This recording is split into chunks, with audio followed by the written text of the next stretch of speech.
Ever felt trapped in a CSS nightmare where one small change breaks your whole layout? Don't worry, we'll fix that and write clean, future-proof CSS together. The most tempting yet dangerous tool, important. It overrides everything but makes debugging a nightmare. Use it only when there's no other way. Want a better way? Use smarter selectors and clear class names. Follow BEM or utility styles. That's how you keep CSS neat and future-ready. Check the Computed tab to see which rule wins. Test hover states and toggle properties to isolate issues in seconds. Don't mix Flexbox with floats.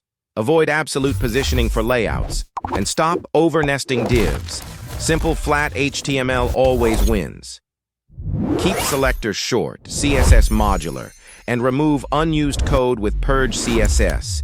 Use important wisely, debug smart. Thanks for watching and subscribe for more tips.